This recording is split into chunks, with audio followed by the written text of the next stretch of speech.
दोस्तों बहुत बहुत स्वागत करता हूं आप सभी का।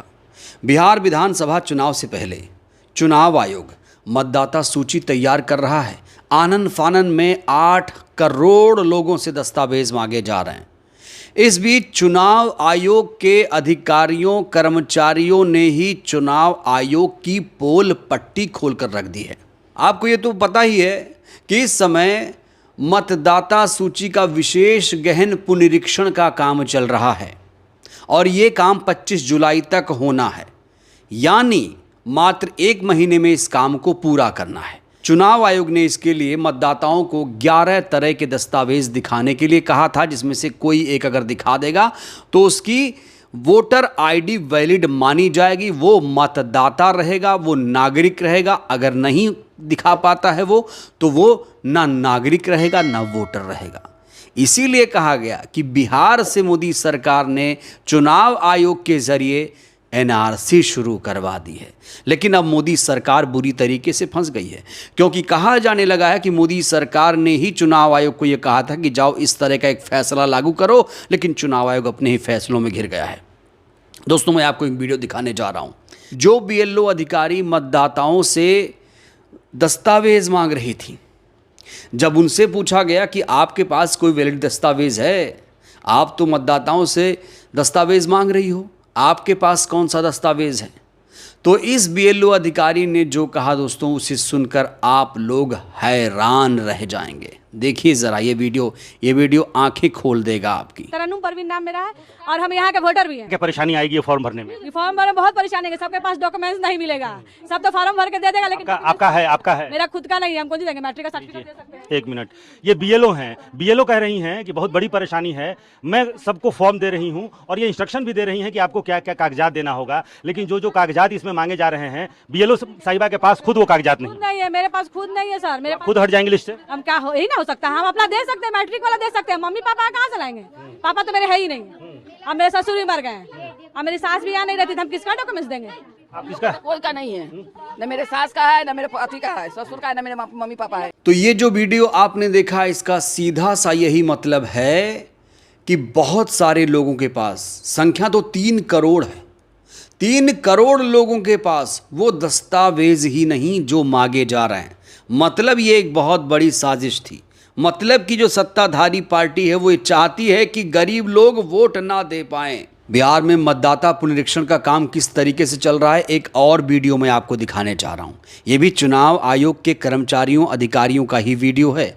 देखिए किस तरीके से पुनरीक्षण का काम चल रहा है, किस तरीके से लोगों से दस्तावेज मांगे जा रहे हैं और जवाब क्या मिल रहा है। देखिए जरा। वोटर लिस्ट कैसे मतलब सत्यापन होगा, कैसे आप यहाँ का नागरिक बन पाइएगा?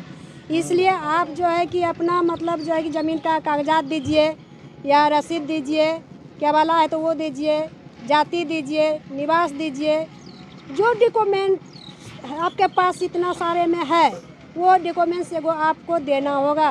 दीजिएगा तभी आपका जो है कि वोटर लिस्ट में नाम रहेगा और सत्यापन होगा। नहीं दीजिएगा तो नाम कट जाएगा, आप यहाँ का नागरिक नहीं बन पाइएगा, प्रॉब्लम हो जाएगा वोट गिराने। चुनाव आयोग के अधिकारी कर्मचारी घर घर जाकर लोगों से वो दस्तावेज मांग रहे हैं जो किसी के पास है ही नहीं।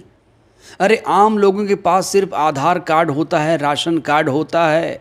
जो गरीब शोषित वंचित समाज के लोग हैं वो भारी भरकम पासपोर्ट टाइप के दस्तावेज नहीं रखते हैं, और शायद इसीलिए चुनाव आयोग को जनता के सामने, वोटर्स के सामने झुकना पड़ा। जब चुनाव आयोग को पता चला कि किसी के पास ऐसे दस्तावेज नहीं हैं, तो चुनाव आयोग को अपना फैसला पलटना पड़ा।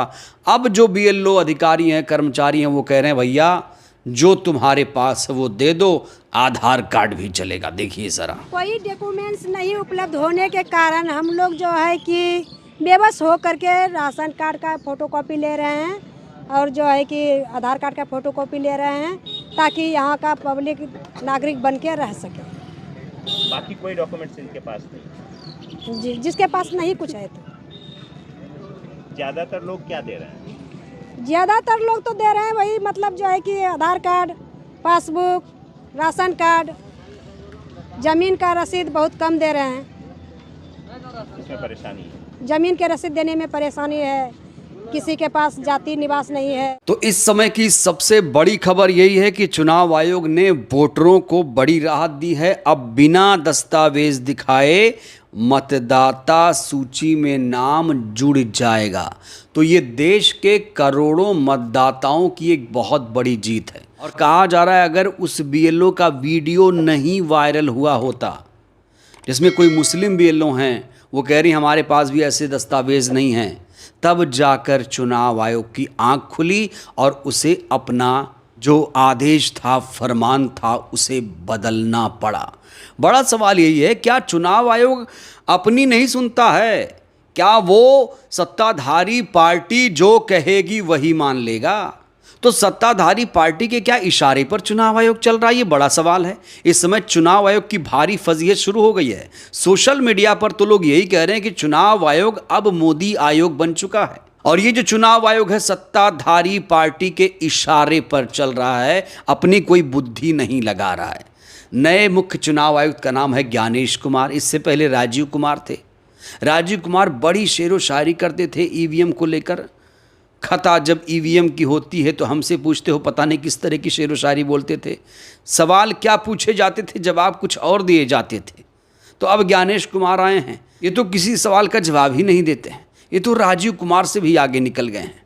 खैर, अब चुनाव आयोग ने अपने ही आदेश को रद्द कर दिया है। अब विज्ञापन भी निकाला जा रहा है, लोगों को मुनादी करके बताया जा रहा है। कहा जा रहा है यदि आवश्यक दस्तावेज तथा फोटो उपलब्ध नहीं है तो सिर्फ गणना प्रपत्र भरकर बीएलओ को उपलब्ध करा दें। अरे जब यही करना था तो फिर ये नाटक नौटंकी, लोगों का वक्त बर्बाद करने की क्या ज़रूरत। इस बीच बिहार के पूर्व उप मुख्यमंत्री आरजेडी नेता तेजस्वी यादव ने एक बहुत बड़ा बयान दिया है। ये देखिए, 2024 का चुनाव इसी वोटर लिस्ट से हुआ था। अगर ये वोटर लिस्ट फर्जी है तो 2024 में बनी मोदी सरकार भी फर्जी है। ये तेजस्वी यादव ने बयान दिया है। कहा है कि जो भी वोटर लिस्ट बनाया गया है वो सरकार के इशारे पर बनाया गया है और इन्हीं के लोगों का नाम उसमें जोड़ा गया है। इसलिए जो सरकार 2024 में बनी है वो फर्जी सरकार है। अब तक का सबसे बड़ा हमला चुनाव आयोग पर यह माना जा रहा है। विपक्ष के नेता तो यहाँ तक कह रहे हैं कि चुनाव आयोग अब बीजेपी की कठपुतली बन चुका है। बीजेपी के रिमोट के इशारे पर वो चल रहा है, वो अब मोदी आयोग बन चुका है। इस तरह से भी आरोप विपक्ष के तमाम नेता चुनाव आयोग पर लगा रहे हैं। बड़ा सवाल ये है कि चुनाव आयोग की साख कितनी बची है। चुनाव आयोग का सिर्फ एक काम है, पारदर्शी, निष्पक्ष, स्वतंत्र रूप से चुनाव कराना। और किसी भी लोकतांत्रिक देश के लिए सबसे ज़्यादा ज़रूरी है कि उस देश में चुनाव निष्पक्ष तरीके से हो, मतदाताओं का अधिकार बचा रहना चाहिए। तो दोस्तों, आखिरकार देश के करोड़ों मतदाताओं की ये बड़ी जीत है। और देखिए, अगर ये आदेश रद्द नहीं होता तो फिर ये बंगाल के रास्ते पूरे देश में लागू किया जाता और नागरिकता आपको साबित करनी पड़ती। जब आप नागरिक रहते तब आपको वोटर आईडी मिलती, तब आप मतदाता भी बने रहते। तो चुनाव आयोग ने जिस तरीके से पलटी मारी है, जिस तरीके से अपना आदेश रद्द किया है, चुनाव आयोग के लिए आप दो शब्द क्या कहेंगे? और आपसे मेरा एक सवाल ये भी है कि आपके पास कौन कौन से दस्तावेज हैं? आधार कार्ड है, पासपोर्ट है, राशन कार्ड है, क्या है? कमेंट ज़रूर करिएगा। बहुत बहुत धन्यवाद।